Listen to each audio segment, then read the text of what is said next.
नमस्कार। आपने प्रोफेसर रमेश चंद के साथ जो हमारा इंटरव्यू है रोल वर्ल्ड और रोल वॉइस का, उसके बारे में बहुत सारे सवालों के जवाब पहले हिस्से में देखे इंटरव्यू के, और अब हम शुरू करते हैं इंटरव्यू का पार्ट 2, जिसमें कई सारे महत्वपूर्ण सवालों के जवाब प्रोफेसर रमेश चंद दे रहे हैं। आइए शुरू करते हैं इंटरव्यू।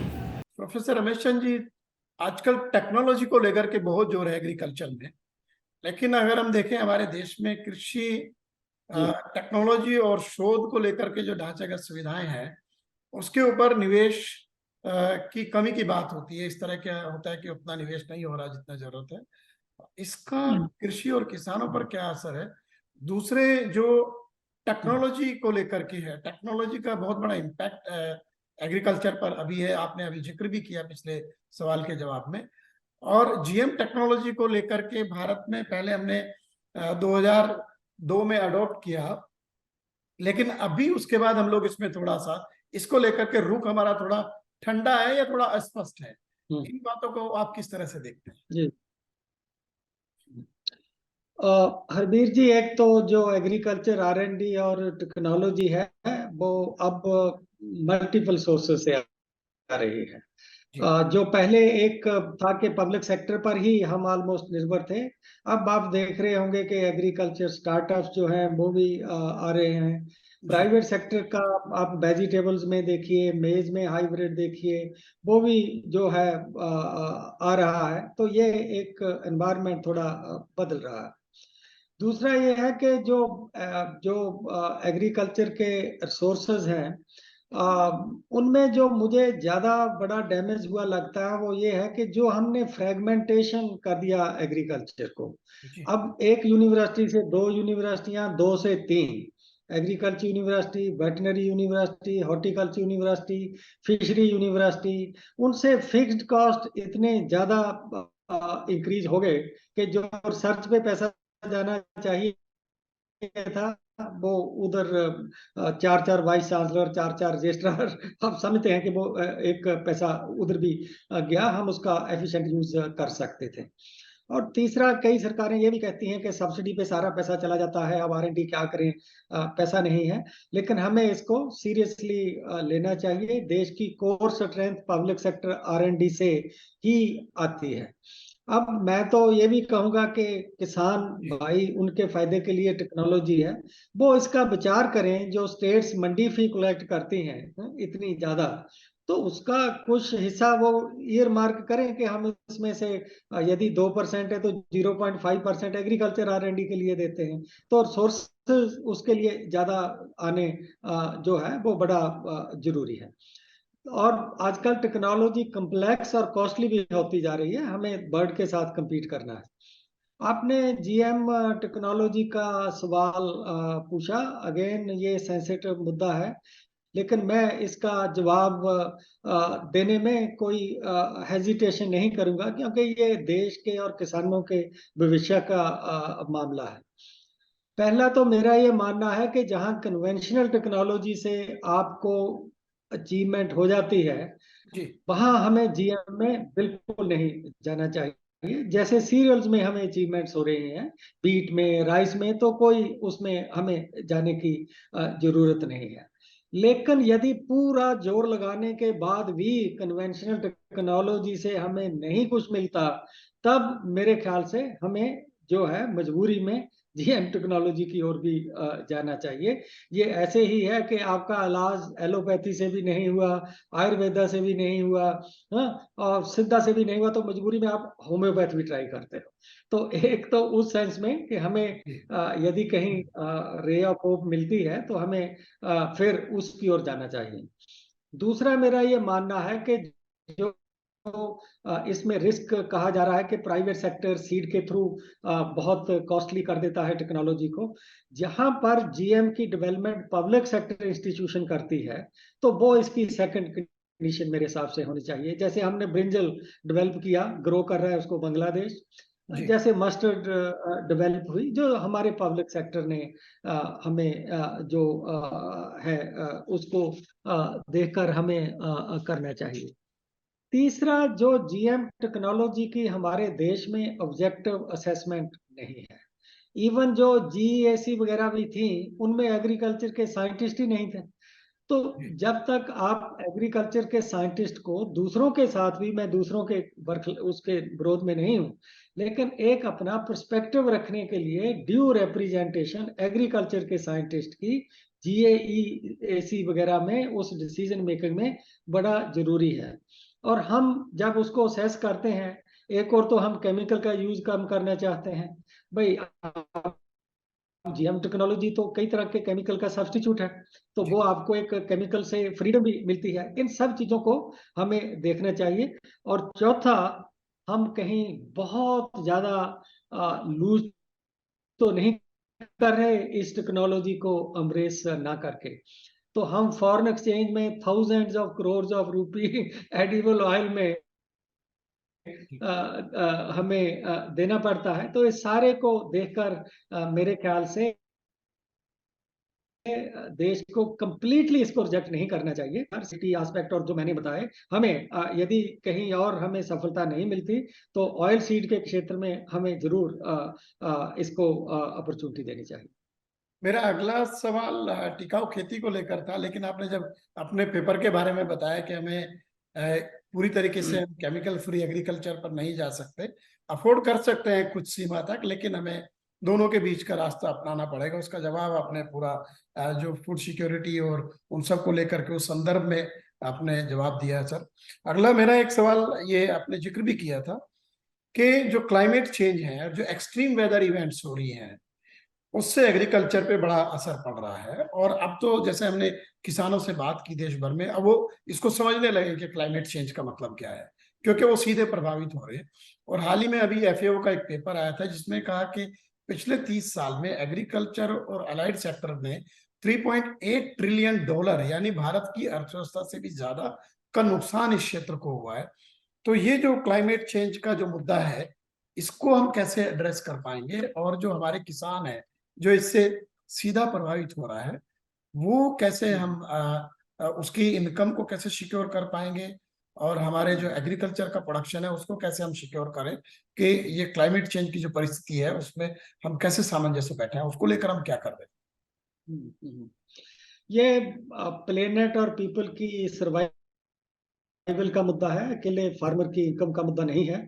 लेकिन आपने देखा होगा कि हमने जो एक हमारा क्लाइमेट से रिलेटेड नेशनल एक्शन प्लान है, उसमें अलग अलग मिशन है, वाटर मिशन भी है, एग्रीकल्चर से रिलेटेड भी है।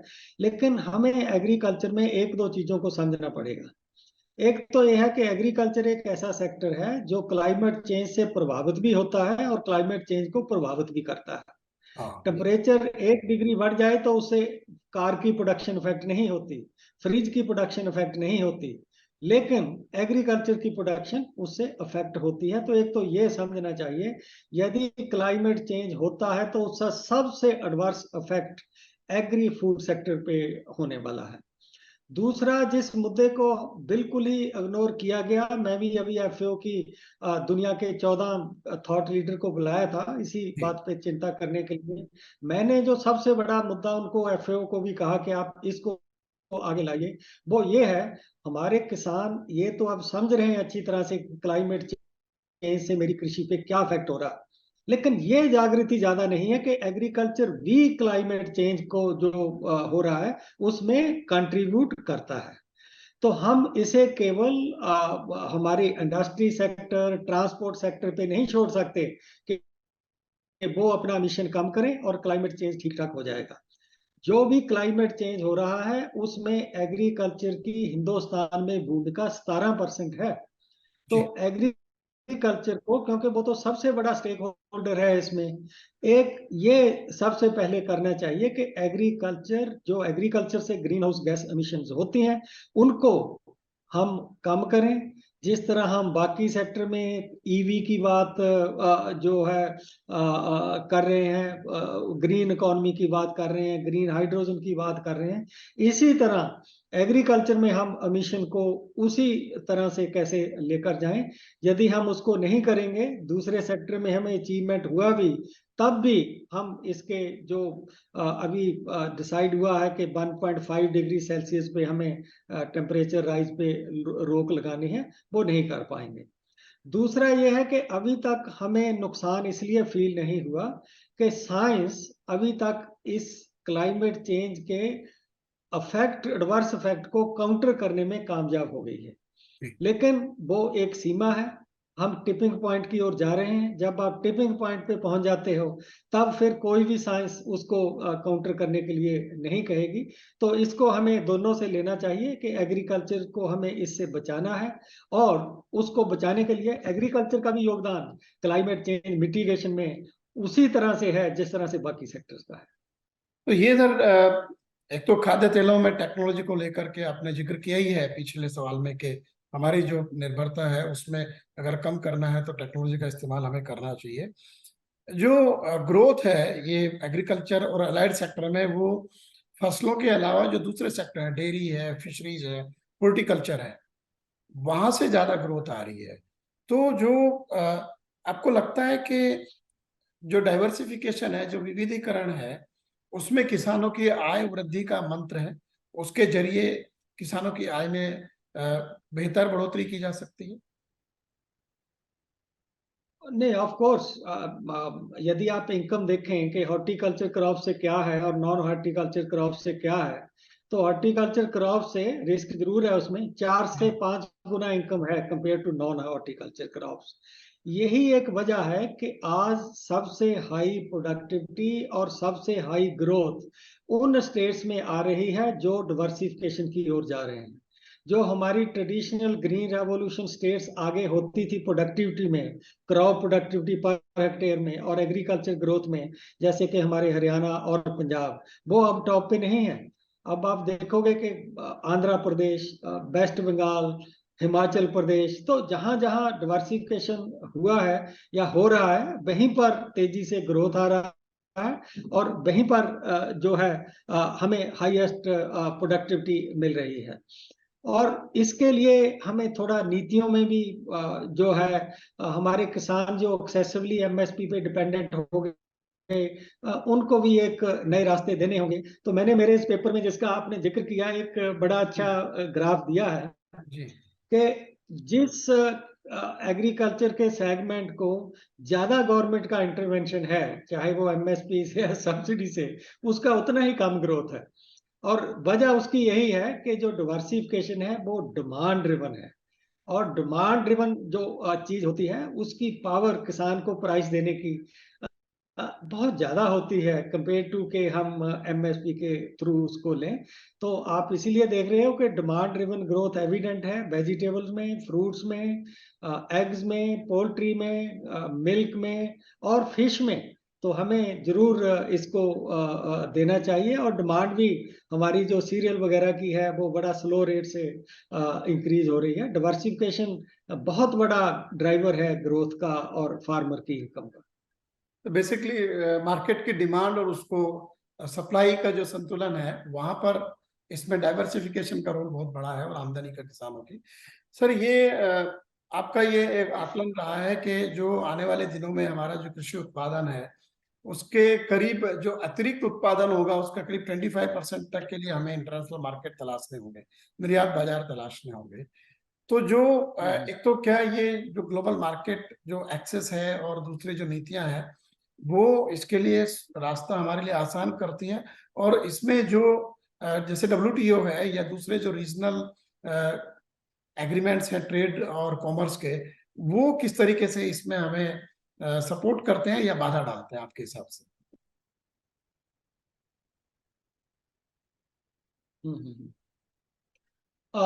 वो जो मैंने कहा कि हमें अगले 10 साल तक कितने परसेंट के लिए ओवरसीज मार्केट तलाश करनी पड़ेगी, जी। वो इस एजम्पशन पे है कि हमारा एग्रीकल्चर 3-3.5% ग्रो करेगा और डोमेस्टिक डिमांड 2-2.25% ग्रो हो रही है। तो हमारा सरप्लस जो है वो बढ़ता जाएगा। जी। तो उसे बेचने के लिए यदि हम आज की परिस्थिति देखें तो वो नॉर्मल नहीं है, इंटरनेशनल प्राइसेस हायर साइड पे हैं। आज तो आपका कुछ भी एक्सपोर्ट हो जाएगा, लेकिन आप देखोगे 2-3 साल के बाद वो प्राइस साइक्लिकल नेचर होती है, वो नीचे आ जाएंगी, बीट की प्राइस नीचे आ जाएगी। तो हमें एग्रीकल्चर को उस सिचुएशन में प्रतिस्पर्धा बनाए रखने के लिए तैयार करना है। और उसके लिए मैंने कुछ सुझाव भी दिए हैं कि कंपटीशन दो सेट से होता है। एक जो हमारे सप्लाई चेन कितनी कॉम्पिटिटिव है, दूसरा हमारी प्रोडक्शन जो है कितनी कॉम्पिटिटिव है। तो हमें उसको लेकर चलना है, वरना हमें उसकी जो डिस्पोजल करने का अवेन्यूज हैं वो हमारे पास नहीं होंगे और प्राइस क्रैश के चांस बन जाते हैं। तो हमें कुछ हिस्से को जो है एक्सपोर्ट ओरिएंटेड एग्रीकल्चर, उसमें एफिशिएंसी लाकर प्रोडक्शन में और सप्लाई चेन में उसकी ओर जाना पड़ेगा। और उसमें बहुत सी अब ऑप्शंस आ रहे हैं। अब जैसे आपने सुना होगा कि ओएनडीसी प्लेटफॉर्म, जी open network for digital commerce, यदि आप उसके थ्रू प्रोड्यूस बेचोगे तो कितना ज्यादा जो एक प्राइस स्प्रेड है वो उसकी एक सेविंग हो जाती है। एफपीओ हमारा एक दूसरा सोर्स है और एफपीओ को लिंक भी ओएनडीसी के साथ हम कर रहे हैं। तो इस तरह के जो इनोवेटिव आइडियाज हैं मार्केटिंग में, हमेशा ही हमें प्रोडक्शन को नहीं कहना कि प्रोडक्शन में हमें लागत कम करनी है, वहां भी करनी है। लेकिन कॉम्पिटिटिवनेस दो फैक्टर से जो मैंने कहा कि you should be producing in efficient manner and you should be supplying in efficient manner. तो ये दोनों को हमें ट्रांसपोर्टेशन, मार्केटिंग, इन सब को कॉम्पिटिटिव करके तब आगे बढ़ना है। वही एक फ्यूचर है हमारी एग्रीकल्चर का। मैं सर एक पिछले सवाल से जोड़ के एक अगला सवाल है कि आपने कहा भी था कि जो हमारा जो एग्रीकल्चर पर जो डिपेंडेंसी है लोगों की, कामकाजी लोगों की, वो 45.8% अभी भी ओवरऑल जो वर्कफोर्स है उसकी है। और ये दूसरे सेक्टर उस तरह का एवेन्यूज नहीं दे पा रहे हैं, जो पहला जो थ्योरी थी कि एग्रीकल्चर से इंडस्ट्री और सर्विस में लोग चले जाएंगे। एक तो जो लोग डिपेंडेंट इतने हैं, प्लस उनका जो इनकम का लेवल है, जो उनकी अर्निंग्स हैं, वो जो उनके पीयर्स हैं अर्बन सेंटर में या इंडस्ट्री और सर्विस सेक्टर में, उसके मुकाबले काफी कम है। और ये गैप जो है बढ़ रहा है। तो ये एक जो अर्बन और रूरल डिवाइड है, लाइफ और अपॉर्चुनिटी और लिविंग स्टैंडर्ड्स जो है, और उनके जो एस्पिरेशंस को फुलफिल करने की बात है, इसके लिए हमें क्या करना चाहिए? देश को राष्ट्रीय स्तर पर किस तरह से देखना पड़ेगा? जैसे हमने अभी एजेंडा फॉर रूरल इंडिया, हमने देश भर में जाकर के गांव के लोगों से बात की, उनके भी उसी तरीके की उम्मीदें हैं। वो चाहते हैं कि हम भी दूसरे जो हमारे नागरिक साथी हैं उसकी तरह से बेहतर जीवन जिए और आगे बढ़े। तो इसको लेकर के आपका क्या मानना है, कैसे रास्ता निकले? एक तो इसमें हरवीर जी ऐसा है, क्योंकि हमारी होल्डिंग इतनी छोटी है, जी चाहे स्मॉल फार्मर हमारा एफिशिएंट है लार्ज फार्मर से, लेकिन तब भी वो बात आती है कि small is beautiful but small is weak, small is not strong. तो ये उनको एक अल्टरनेटिव सोर्सेज ऑफ इनकम बहुत जरूरी है। मैंने इस पेपर में भी जिक्र किया है कि हमें पार्ट टाइम फार्मर्स, जो पार्टली उसकी इनकम, ऑलरेडी आंकड़े दिखा रहे हैं कि उस लेवल के जो किसान हैं उनकी आधी से ज्यादा इनकम तो नॉन फार्म सोर्सेज से आती है। कोई छोटे मोटे जो रोजगार हैं कहाँ से कैसे आएंगे वो एक अलग चर्चा का विषय है, लेकिन वो देना बड़ा जरूरी है।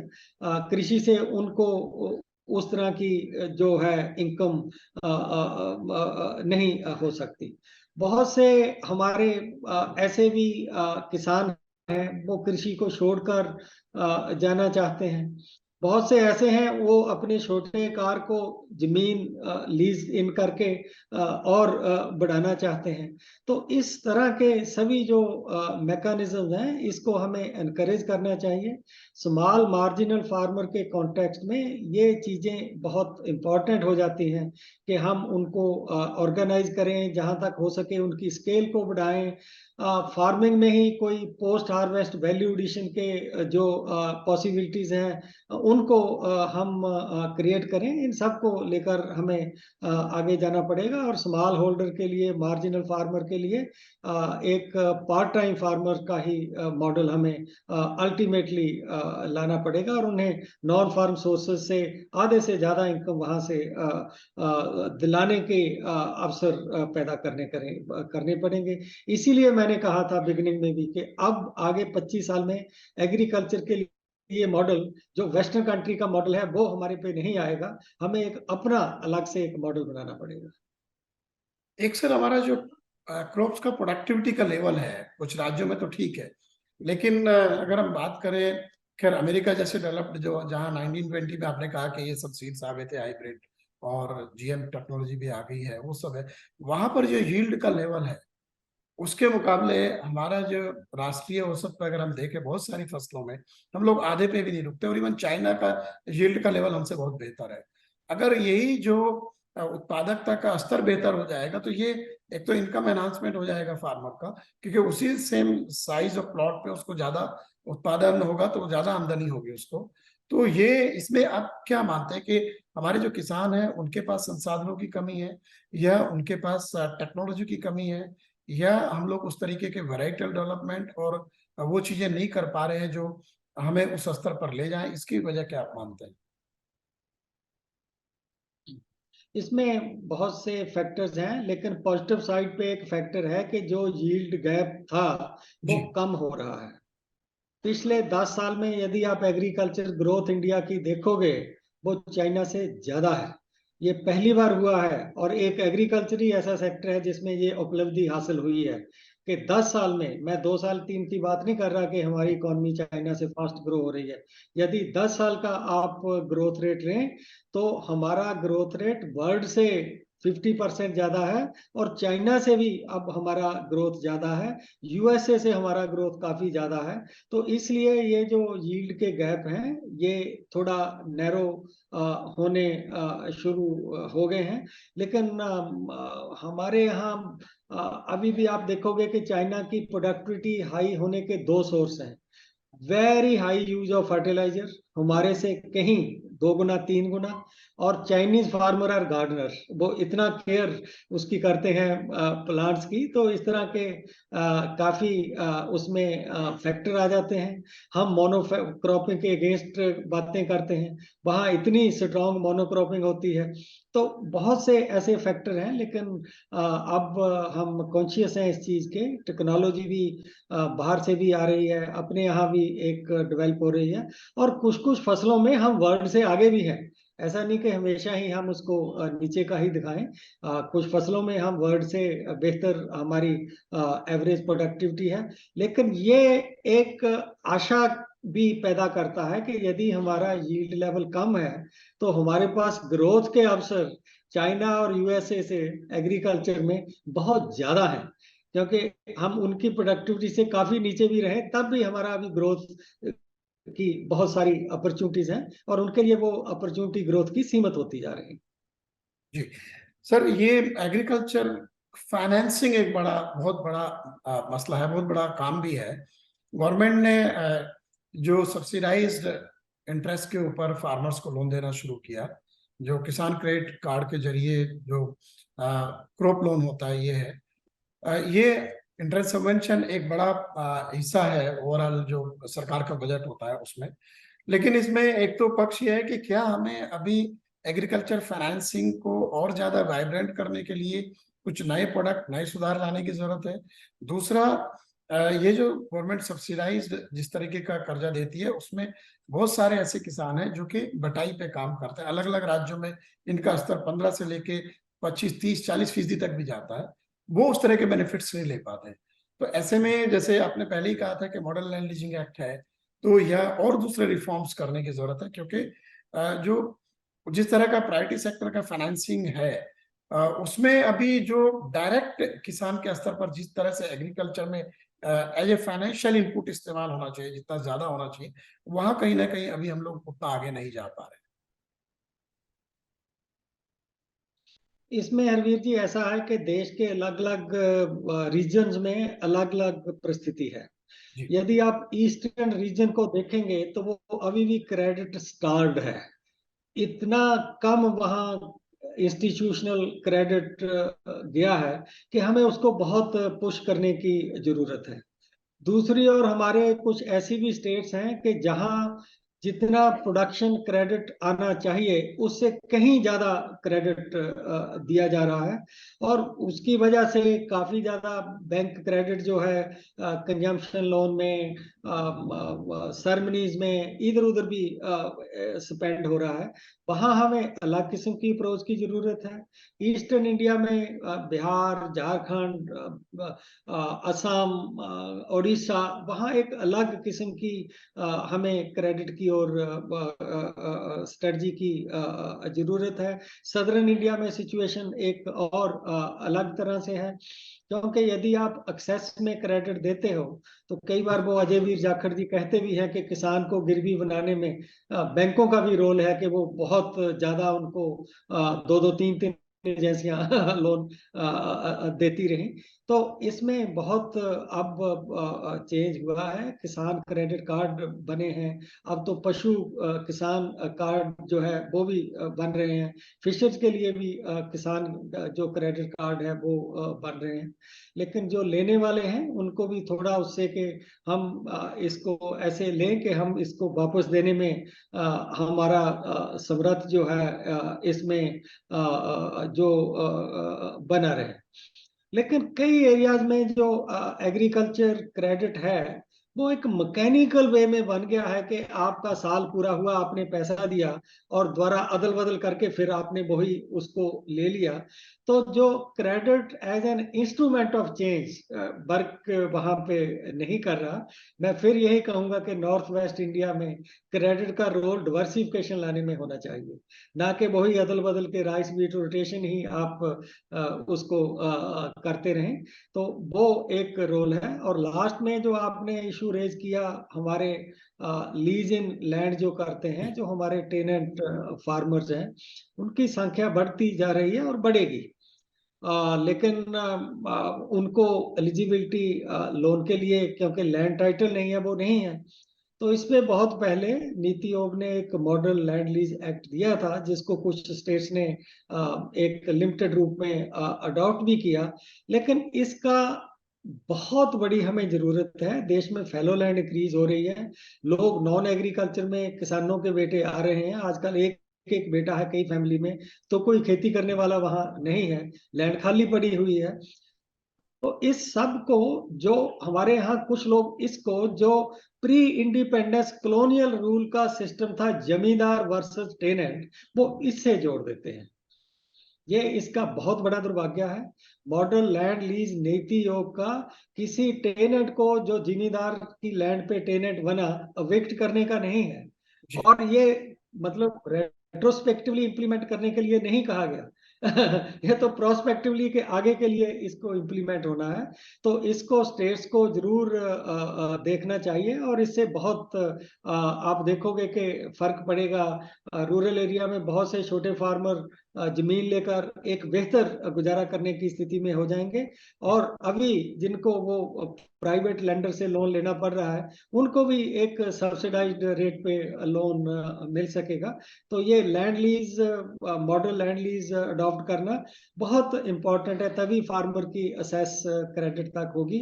अदरवाइज कुछ स्टेट ने किया था, आंध्रा वगैरह ने, कल्टीवेटर लाइसेंस एक्ट, पर वो बहुत ज्यादा लोगों को लोन एक आधे साल के बाद नहीं उपलब्ध करा पाया। हमें इसको जरूर एड्रेस करना चाहिए कि हम मॉडल लैंड लीज लाके उसको रिकॉग्नाइज करें जो टेनेंसी है, और जो लैंड वाला है उसका भी बैनर है कि मेरी लैंड ये वापस नहीं देगा। इसलिए कंसील्ड टेनेंसी चलती है देश में। कंसील्ड टेनेंसी से हमें ट्रांसपेरेंट टेनेंसी की ओर जाना है, और दोनों के इंटरेस्ट को प्रोटेक्ट करना है। रिकॉग्निशन टू टू टू जो लीज कर रहा है, चाहे टेनेंट की जगह हम कोई उसको और नाम दे दें, और protection of land right of land owner. एक छोटी सी टिप्पणी बहुत संक्षिप्त में चाहूंगा आपसे, कर्ज माफी को लेकर के, किसान कर्ज माफी, जी, ये कितना जरूरी है, या इसका मकसद जो है वो सही है या नहीं। एक बहुत ही छोटा 2 सेंटेंस में आप टिप्पणी कर देते। यदि कोई नेचुरल कैलेमिटी एक्सट्रीम किस्म की हो जाती है, जी उस सिचुएशन में मैं कहूंगा कि इस तरह की चीजों की एक जस्टिफिकेशन है। जी अब यदि कोई उस तरह की एक्सट्रीम सिचुएशन नहीं होती, वो पहले भी होता था कि एक्सट्रीम सिचुएशन में अन्नेवाड़ी डिक्लेयर कर करा के ये चीजें होती थी। एक यदि उस तरह का नहीं होता तो इससे एक नुकसान जो होता है इंस्टीट्यूशनल क्रेडिट डिलीवरी सिस्टम को, वो बहुत ज्यादा है। और इससे जो एक मॉरल को एक सेटबैक पहुंचती है रिकवरी के डिसिप्लिन को, वो ज्यादा हार्मफुल है। तो मेरे ख्याल से नॉर्मल परिस्थितियों में हमें इस तरह की जो मेजर्स हैं उनसे बचना चाहिए। बहुत बहुत शुक्रिया प्रोफेसर रमेश चंद जी, आपने रूरल वॉइस और रूरल वर्ल्ड के लिए अपना बहुमूल्य समय हमें दिया और देश की जो कृषि क्षेत्र है उसकी मौजूदा स्थिति, पुरानी उपलब्धियां और जो भावी स्वरूप है, उन सब से जुड़े मुद्दों को हमें समझाने की कोशिश की। बहुत बहुत शुक्रिया। नमस्कार।